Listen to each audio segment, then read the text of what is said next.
0-6, my Steelers. I mean, but they're right. With Mason Rudolph and Skylar Thompson, you cannot expect the Steelers to win football games. Period. The worst place you can be is in the middle. Of course.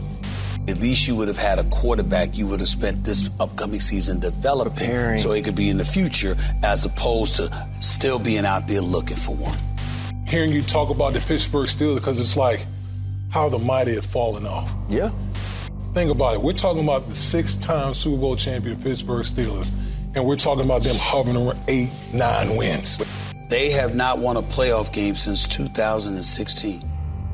You are the Steelers, and you have not won a playoff game in 9 years. How about them Cowboys? Angry Cowboys fan, are you down the line? Angry Cowboys fan, are you down to ride? Drop a like on the video, go ahead and subscribe. What's going on, Cowboys Nation and angry Cowboys fans around the world? Y'all know who it is. It's your man, the Angry Cowboys fan. And if this segment of First Take ain't the standard of how any sports team should be analyzed by a talking head, then I don't know what is, Cowboys Nation. On yesterday's episode of First Take, Stephen A. Smith, Molly Curum, Damian Woody, and Ryan Clark discussed the state of the Pittsburgh Steelers. I know what you're wondering, Cowboys Nation. Why is the Angry Cowboys fan doing a video on the Pittsburgh Steelers? But there is a point throughout this entire segment, Cowboys Nation. The bias that is visible on the set of First Take, the way they cover one team as opposed to covering the other team. So let me give you a little bit of context before we get into the clips that I got for y'all. The only thing that separates the Pittsburgh Steelers from the Dallas Cowboys is one Super Bowl. They were able to get their 6th Super Bowl ring with Ben Roethlisberger and company in the 2000s to break the tie between the Dallas Cowboys and the Pittsburgh Steelers. Both organizations have a rich championship history, but also have things which are holding them back from returning to the glory days. The Pittsburgh Steelers situation is something like the Dallas Cowboys situation, and you'll hear the similarities throughout the clips that I got prepared for y'all. So we're going to listen to a few clips that I got for y'all, and y'all know what we're going to do. We're going to come back and unpack this raw and uncut. So, Angry Cowboys fans, let's take a listen to the crew of First Take discussing the Pittsburgh Steelers. Now, when you bring in Aaron Rodgers, things have to be tailored to what he wants to do. Have you built the pieces around to do that? Here is my fear with the Pittsburgh Steelers, that with Cam Hayward, with drafting another D tackle in the first round, with having TJ Watt, with adding Darius Slay on the outside, Minka Fitzpatrick, having Joey Porter Jr. on the outside, I still think they're going to be too good to lose enough to change your future. Now, when you bring in Aaron Rodgers, things have to be tailored to what he wants to do. You have to build pieces around to do that. Sound familiar, Cowboys Nation? More often than not, the Dallas Cowboys have continued to work with players that they've been given to make household names out of players who would have been a 3rd or 4th player on any top team's depth chart, minus Amari Cooper. Yes, the Dallas Cowboys have had teams that were good enough to go on a deeper playoff run, but it unfortunately didn't work out for the Dallas Cowboys. Whether by a lackluster performance by the offense, no-shows by the defense, the slow starts and interceptions by Dak Prescott, the out-of-date schemes and lack of discipline and preparation from Mike McCarthy, and the clap-em-up approach by Jason Garrett. Last 23 years, the Dallas Cowboys have had it great in one section, but lacking in others. But jumping into the second clip that I got for y'all, Ryan Clark continues to give his warm and comforting analysis of the Pittsburgh Steelers. So let's take a listen to what he has to say so we can come back and talk about it. Roll the clip. I do believe it's a good enough team to win 8 or 9 games. And when you think about Mike Tomlin's history as the head coach, they're at least that every single year. And you're going to look at the Dolphins game down the stretch for the Jets last year. You're going to look at the Jacksonville game down the stretch for the Jets last year. And you're going to say, oh, Aaron Rodgers can still throw the football. Aaron Rodgers can still play with accuracy. If Aaron Rodgers has time, if Aaron Rodgers has a run game, then this team can compete. And we know what they could be defensively with the way they turn the football over, the way they rush the passer on the outside with the outside linebackers. Mika Fitzpatrick's tendency and ability to turn the football over on the back end, this team can be good enough. The Steelers are just good enough. I mean, they're just good enough to win 8 or 9 games with Aaron Rodgers. Now, if we were talking about the Dallas Cowboys, Stephen A. Smith would be up there laughing the entire time Ryan Clark spoke. He would relish in the fact that someone thought the Dallas Cowboys would be a par or subpar football team.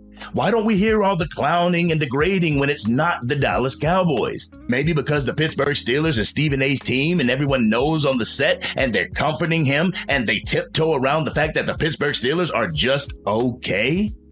You know what? I'm going to have fun with this during my Raw and Uncut portion, so make sure you stick around for that. Now, in the last clip that I got for you, Stephen A. Smith chimes in with a harsh reality for the Pittsburgh Steelers. It sounds a little familiar, Cowboys Nation, so I want you to keep your ears open. So let's take a listen to what he has to say so we can come back and unpack this Raw and Uncut. Been in players for the last 5 years. 2020, they've been in the playoffs every year except for one. That 2020 playoff game was when they finished 12-4 and gave up 48 points to Baker Mayfield and the Cleveland Browns in a wild card playoff game. Every year since, they have not won more than, they won 10-7 over the last 2 years. But that's what we're talking about here. Wild card, wild card, wild card.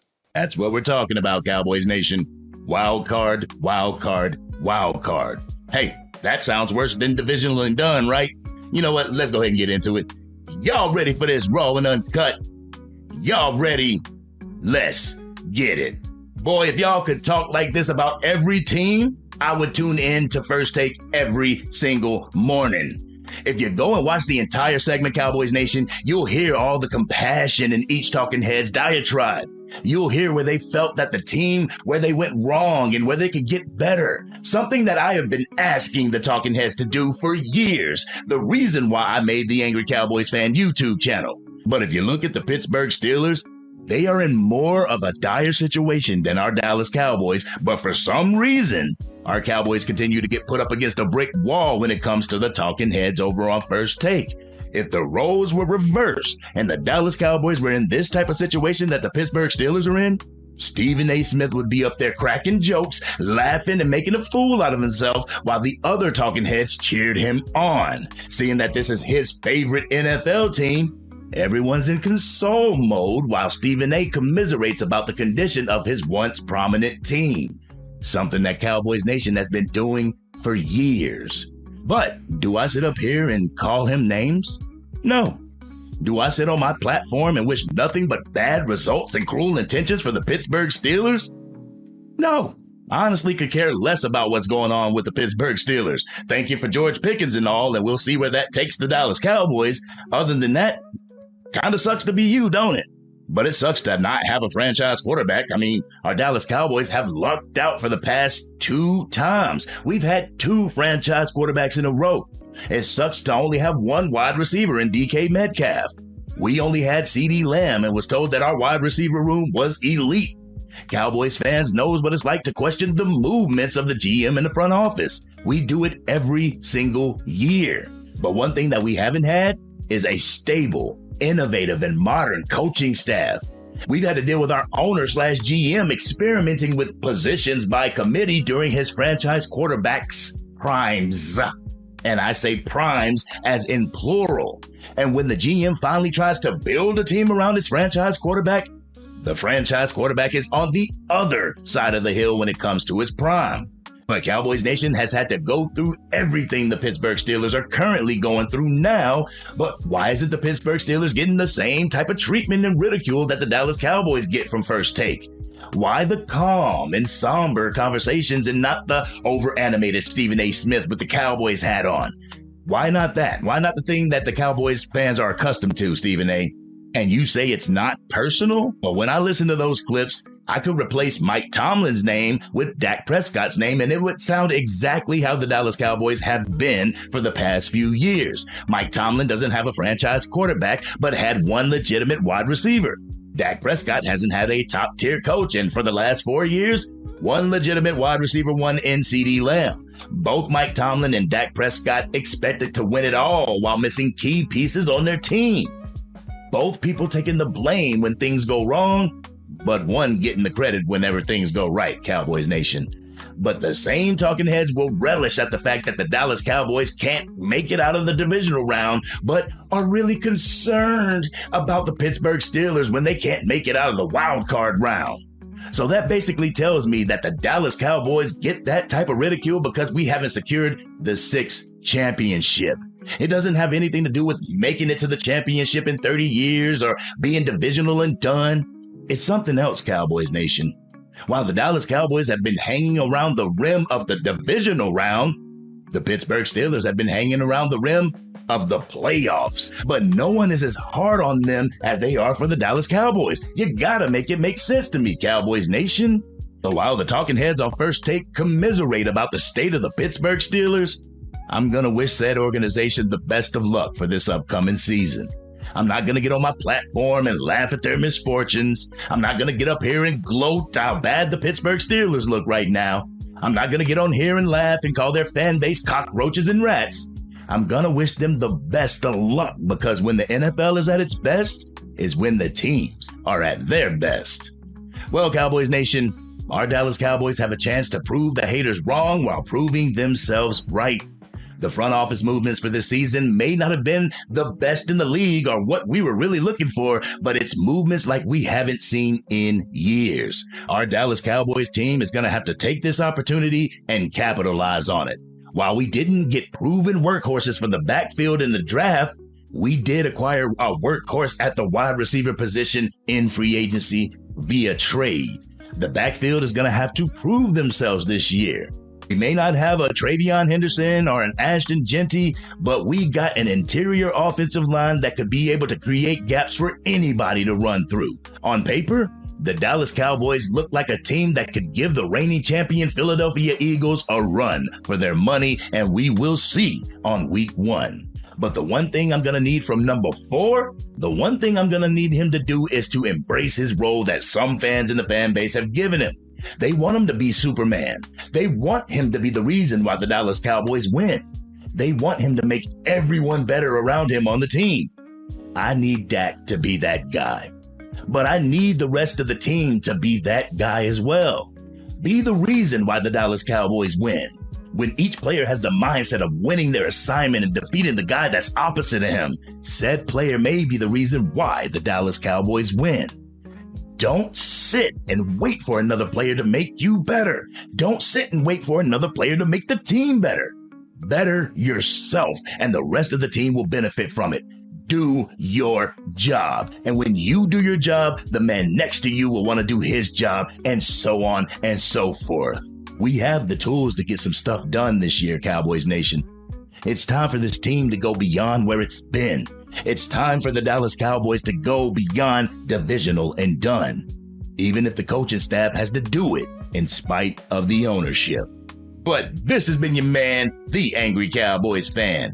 Cowboys Nation, I know the clips were about the Pittsburgh Steelers, but I feel it draws so many similarities when it comes to the Dallas Cowboys. But what do you think about how the crew of First Take handled this segment, and how would the Dallas Cowboys segment have gone if it was the Cowboys and not the Pittsburgh Steelers? Y'all know how we do it. We always talk about it in the comment section. But if you're digging this content and want to help the channel reach its goal of 10,000 subscribers, drop a like on this video and please consider sharing it with anybody that you know is a Dallas Cowboys fan. If you are DC for life and can think outside the box to see the similarities of this video and these two teams, hit that subscribe button. Hit the bell to be notified whenever I go live, release a video, podcast episode, film breakdown, or Madden 25 or College Football 25 gameplay.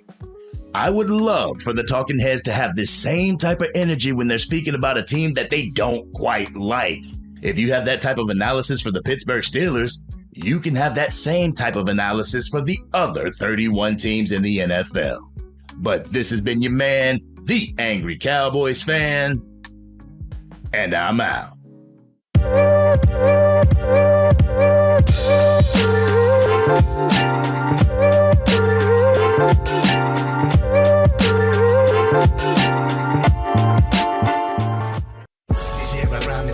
Dang, Angry Cowboys fan, you done made it through the entire video. But if you want more content, you can definitely go to this video right here. Or if you want the latest episode of the Angry Cowboys Fan Podcast, you can go right here. But whatever you do, like, share, and subscribe to the channel, but remain DC for life.